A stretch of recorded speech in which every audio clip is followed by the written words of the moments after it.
And we are into the Winklerverse. Stepping in for the first time, Dom Cotroneo, ladies and gentlemen. Hey, how we doing, Bart?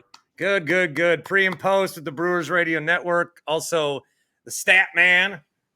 Your name gets mentioned maybe once a broadcast. That's in my contract for BA to make sure to mention me every single time I give him a good nugget. I get way too much airtime for any stats guy in the league. I think I definitely lead the league in that department. And then do you go on the TBS trips every week? Every week. So this past week, we had Braves Mets in Queens. So, like, just to give you an idea of what I'm doing. So Monday, I'm watching the game. I'm watching Brewers Pirates from my hotel room and like just, helping my fill-in out from afar, but just watching the game mostly. And then doing the post-game show with pillows on my wall just to not disturb too many people. Do the post-game show from my hotel room in New York. I take Tuesday off. I just focus on TBS on Tuesday.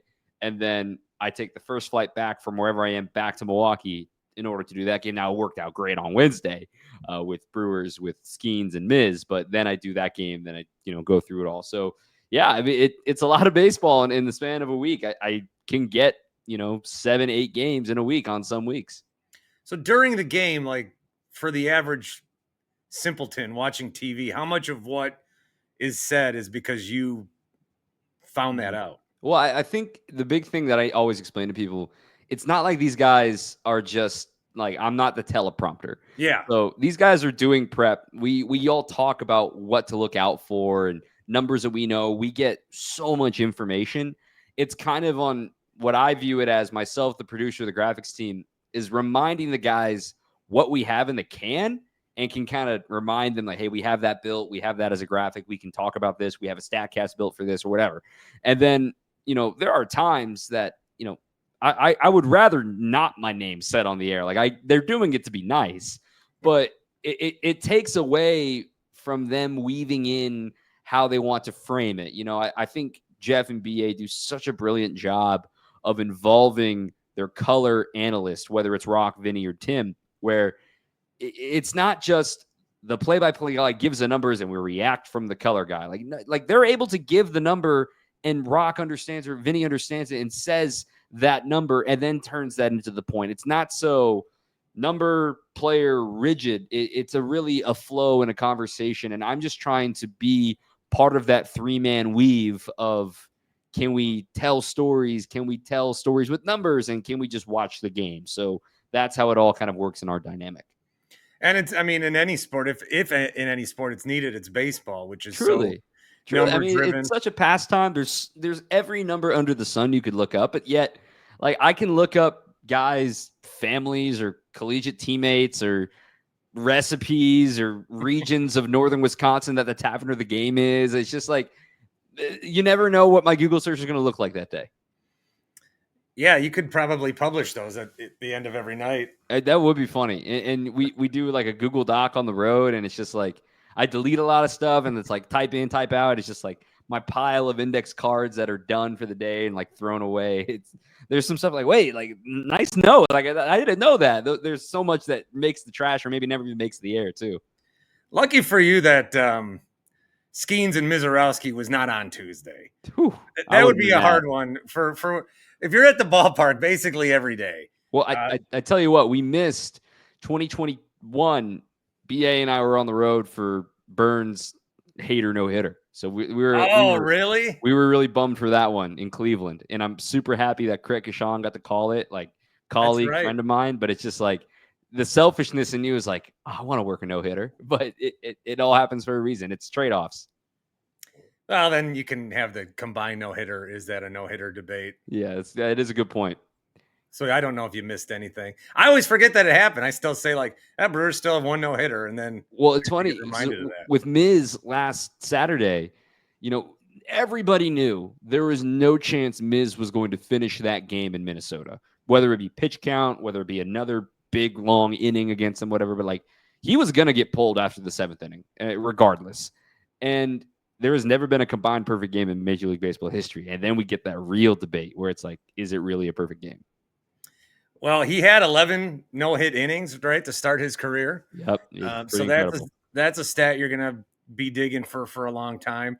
I think just on that game specifically, I was able to get there and watch it. It was just like the vibe was really cool because, you know, opening day is opening day. Everyone's going to go to opening day. Mm-hmm. And I felt like even this year there was, I mean, it was, I'm going to start crying right now. It was sad. Opening day was For sad. sure. You're You telling show me, the man. Uecker thing. It was. You're telling me. Jesus.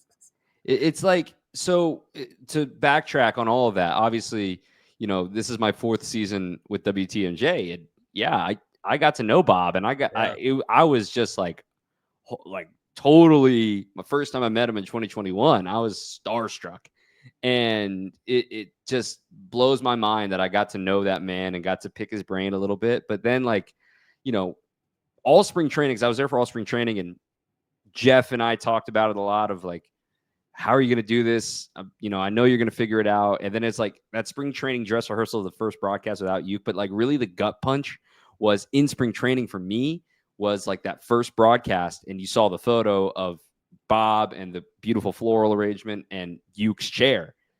I got hit gut that day. And that was brutal. And that kind of helped me like prepare for what opening day was going to be like. And then it also didn't help that the game sucked. But the thing that made me smile is thinking that Bob was laughing at us. You know, it's like, you guys are all emotional about this moment of silence and all this big video tribute and everything. And then it's like, I'm going to give you like a 12-0 game and make you like tell stories and grind it out. Like, that's exactly what Bob would have wanted. Yeah. And that was after a rough Yankees series. But with the game on Wednesday, it kind of had I don't want to say it felt like opening day, but it felt very, I don't know when the last time we had a game like this was. It felt very like celebrational. It felt like people, just how quickly it sold out too. Like for Milwaukee to recognize there's a pretty special game happening here for the first time. People made sure they found a way to see it. Packed ballpark. They didn't let the moment go wasted. I think that was just a really telling, you know, because you can always be like, oh, Brewers this, blah. But it was really telling, like, something's happening in our town. We want to be a part of it. I thought the atmosphere was great. I thought when the Brewers put up 4 runs in the second, it was like, these were like playoff level cheers. It was awesome. It was awesome. You took the words out of my mouth. That fourth, I was jumping in the 4th inning of like the crowd pops of just how loud it was in my ears. But the way I view it, and I know you can get behind this, and correct me if I'm wrong. Obviously, I'm a transplant, right? I'm not born and raised here, but I've spent now 5 years. You're not born a Brewer? I know. Can't believe it, right? My baseball fandom is very complicated since shout out to the A's. But and I was born in Texas, but grew up in Arizona. None of this makes sense. But the way that I view it, and correct me if I'm wrong, Wednesday proved Milwaukee's a baseball town. And I know we saw 2021, and I know we saw the Deer District, and I know we saw that parade and everything that went into that.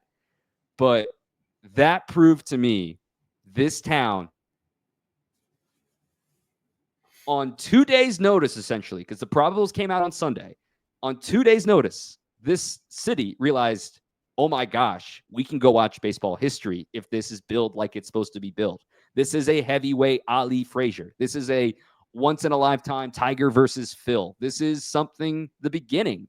And the city and the market and the state recognize it. Like, I want to be there on a Wednesday afternoon. I will use a sick day. I will use hooky. I will do whatever.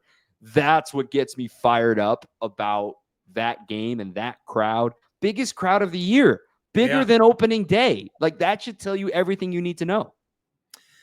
I don't want to say it's not a basketball town. I don't want to say that. Yeah, there is certainly a take there where people say, "Did you not see all those people in Deer?" I'm not disputing that. That's 50 years of angst. That's 50 years of strength. But we all know about 82 and the lovable losers and 08 and everything. But like, look, man, when this team does it, when this team one day goes back to the World Series, because they will, I promise you, they will. One day, it is going to be incredible because this is a baseball town, and Wednesday just reminded me of that. There is something special when you can like feel it. You can almost like pull it out of the air when the team is in the playoffs. You can feel it. There's such great history there. So I'll agree with you on that. I, though, have decided that the Brewers are not ever going to win a World Series in my life. I know you have. That's why I said that. but, and I don't, maybe some of that's projection or maybe some of that's defense. So maybe some of that's defense.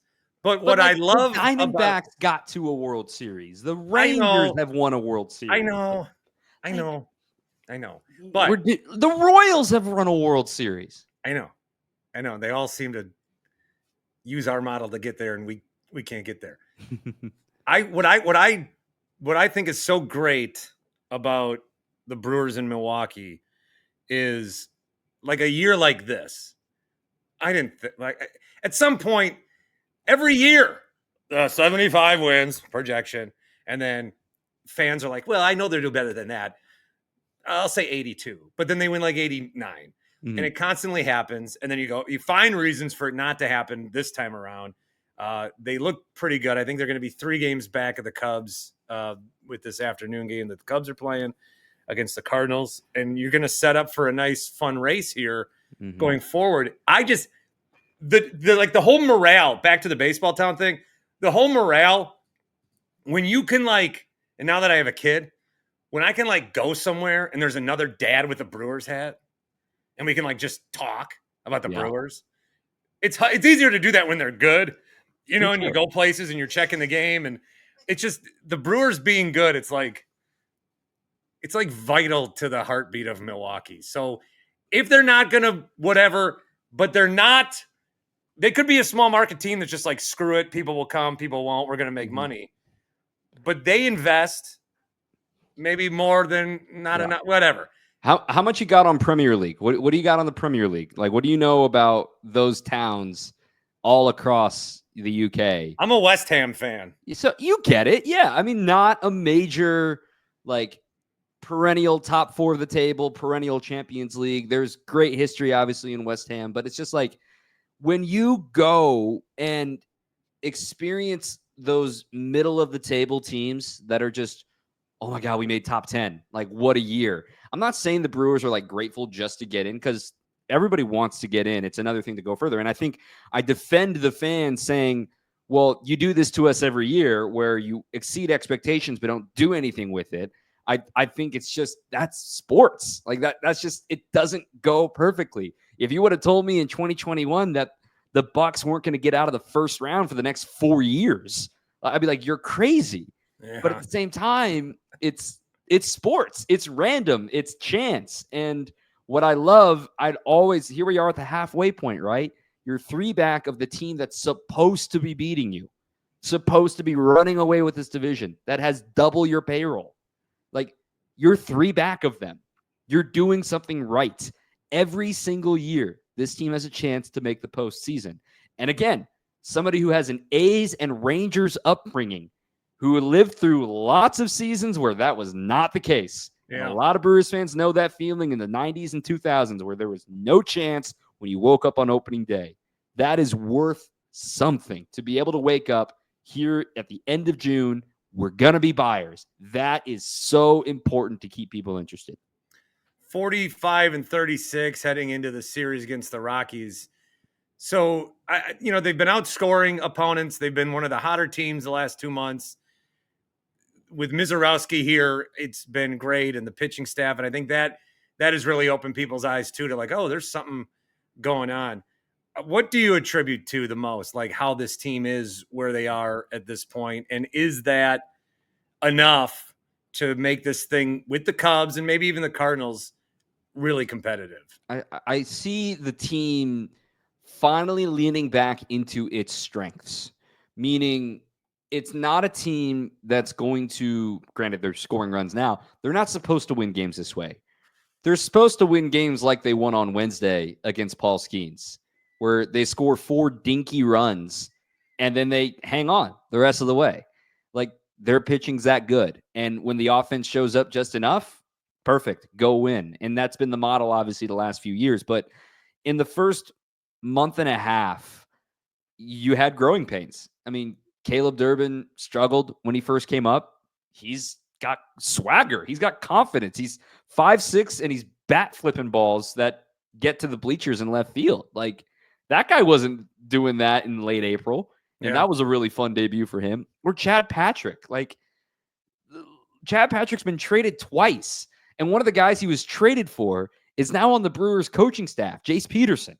Like, he was traded from the Diamondbacks org to the A's org for Jace Peterson. On base Jace. On base Jace. And like, he told me a story in spring training about how he was just on the field one day, like some mini camp in Arizona, and the A's were in town, and he finally got a chance to introduce himself to Jace, and he was like, hey, by the way, I was the guy that traded for, and they had a laugh about it.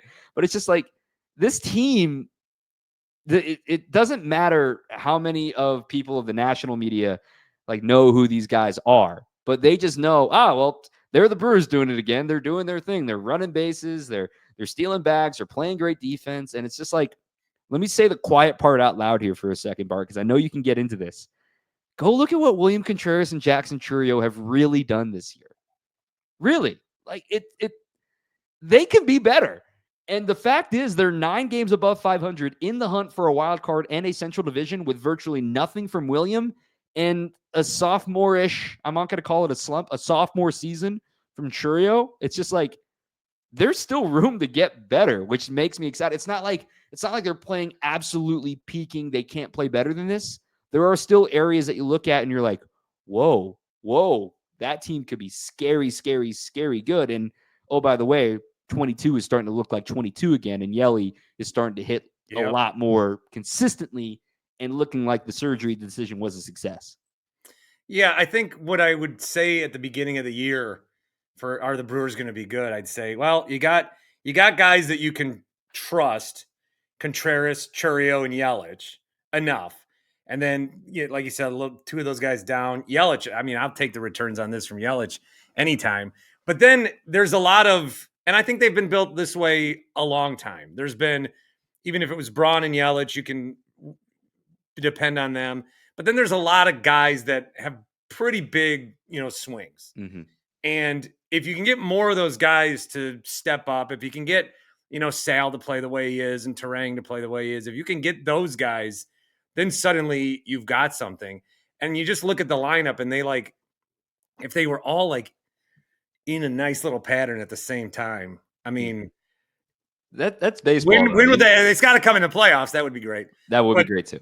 But a nice stretch of that lineup, 1 through 9. Well, it's like it's there. In April, it was all Reese, right? Reese was doing it alone, and they were struggling. Then Reese cools off, and then Chourio heats up, and then Chourio cools off, and now Yelly heats up, and now Sal has really been a spark at the leadoff spot. Bryce has found a better home in the 5-6 spot. Isaac Collins has come out of nowhere, and the thought of all this, even with Garrett going down, even with Blake Perkins still hasn't played a game this year, and given the way that Perkins ended his season and Mitchell ended their seasons last year, I think a lot of people were really excited for what they were going to provide this year. But when you look at the offense of this team, every guy on offense has to do something extraordinary, but it's not necessarily on offense. Meaning, what Sal does extraordinary is he puts bat to ball. Like, anything can happen when you put bat to ball. And he plays Gold Glove defense.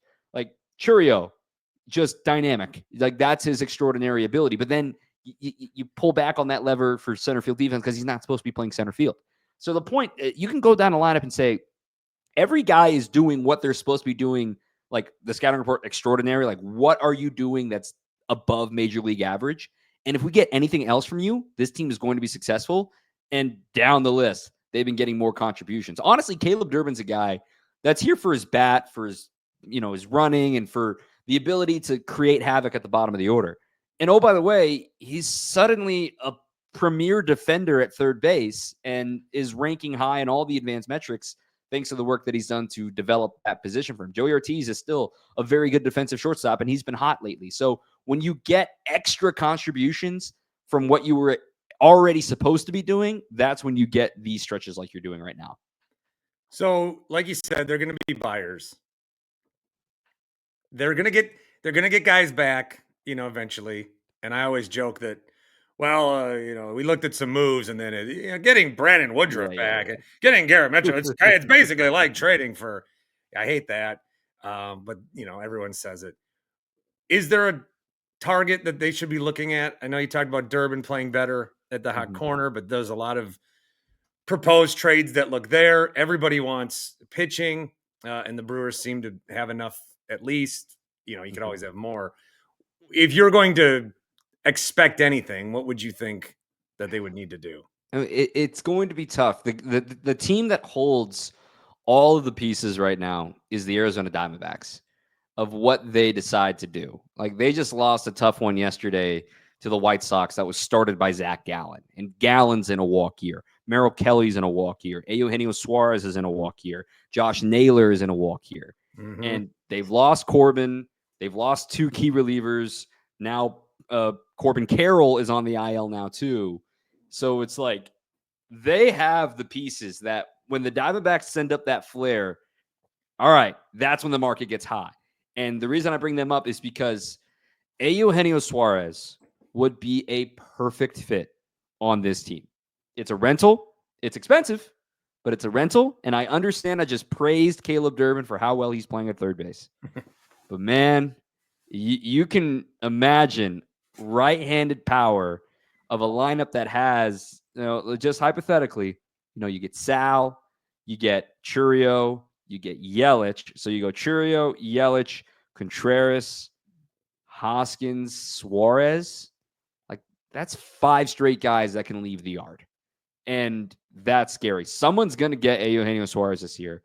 And again, I know the Brewers are really liking what Caleb Durbin's doing. He's the top of my wish list. Right-handed power. Like, that's how I look at it for this team. Right-handed power. They don't need another lefty. They've got a switch hitter in Perkins coming back. They got switch hitter in Collins. They need right-handed power to help support what Reese has done so far this year. I want to ask you something about baseball big picture. Mm-hmm. Because I don't think what I hate is when people say baseball's a regional sport. I don't think it's a regional sport. I think it is a national sport. I think the problem, or why we get into this, is if you compare everything to the NFL, they play once a week. Right. You watch your team and you can still watch 3-4 other games. Yeah. Everyone's quarterback, everyone's coach. The fantasy aspect's big, but even without that, I don't think that's what drives it.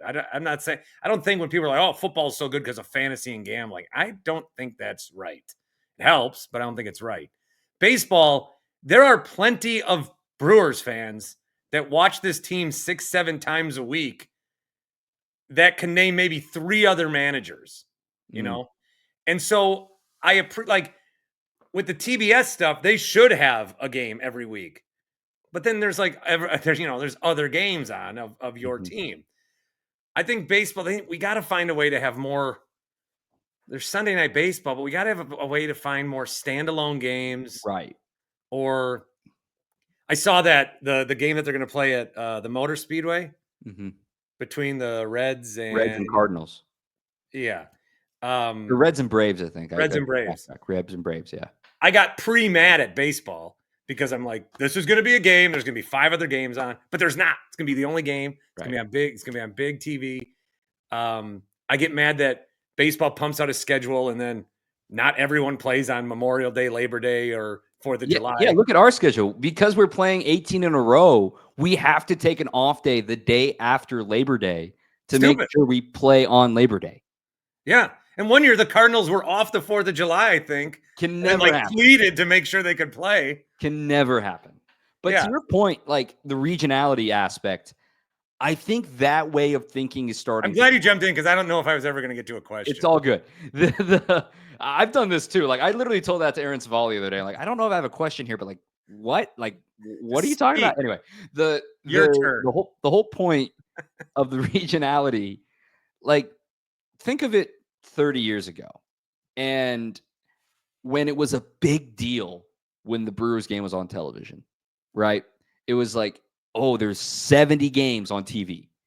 And it was like, oh, cool, we can watch the Brewers or listen to Uke always, right? Now we've become so desensitized to every game being available.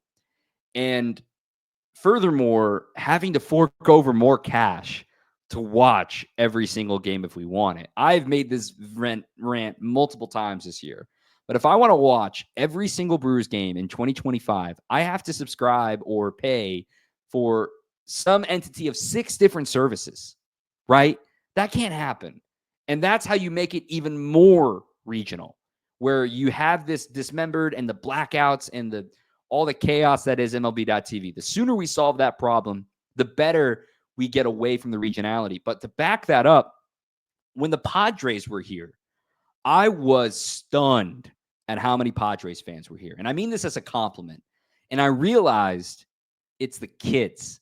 The kids are getting the highlights on YouTube. They're watching Fernando Tatis Jr. bat flip and look cool and have the colors and everything. They find something cool. They see it like, cool, I can watch them whenever I want. I can go on YouTube and watch them whenever I want. 30 years ago, if the Brewers happen to be on, cool, I'll go watch Jeff Jenkins go yard. But that's all I got. Oh, cool. Here come the Giants. I get to go watch Barry Bonds. Like, yeah, it wasn't quite the same. The access, the barrier to access is gone. Like I can pull up right now, Google search Fernando Tatis highlights and watch 10 straight hours of Fernando. And then if I have an MLB TV subscription, I can watch them tonight against who they're playing. Whereas 30 years ago, if I wanted to watch some star player on the Padres, I got to get on a plane. So I think that's a progress point forward. It is still a regional sport, but it's getting better. And I think that there are chances for us to fix this with blackouts and with being able to just watch the dang product. I think that's just the most important thing that we have to fix right now. My kid, he's going to turn 6 soon. And I got him into sports. I'm the best. But so every morning he wants to see the scores. He wants to see the scores of the games. And we don't read books to him at night anymore. He just goes to bed with the Brewers on. But the other day he's looking at my phone and he notices that you can tap on the score and then watch like a minute highlight of the game. So he's going through and I'm like, buddy, I wish you knew what 90s Sports Center looked like because they used to do that for you on TV. Or if you knew what it was like to open the newspaper and realize, West Coast game tonight, there's not going to be a recap. There's not going to be a full, complete box score in here. Like Brewers at Dodgers, late. Like, catch it tomorrow. Like, what? Like, these kids have no idea how good they have it. Yeah, it's awesome. And he's on the Pirates. So he for Little League. So he had mixed feelings with this series. All right. Yeah. Well, I mean, Skenes is pretty cool, man. He's a great dude. I've talked to him once. I want to try to do a story with him about Bob, actually, because remember last year he asked to meet Bob Uecker, and the military service was part of that too. But it's like, man, it's just like, I think now for the first time in a long time, and maybe ever in baseball, maybe since the teens and 20s, that for the first time in a long time, people are fans of players more than they're fans of teams. And that hadn't previously happened in baseball, to your regionality point. Whereas like in football, you could be a fan of A.J. Brown on the Eagles because he's on your fantasy team. Yeah. Baseball didn't really have that until recently. And I think that's just something that we're watching happen in real time. Series this weekend against the Rockies. Dom, thanks for joining me on your off day. I'm always talking ball. There are no off days. You know, it's June. We're ready to go. I'm projecting trade deadline right now. Like, we're trying to figure out what could actually work and play matchmaker. This is what we live for, right, Bart? Thanks for having me. Anytime. Dom Cotroneo. And thank you and all of you for stopping into the Winklerverse.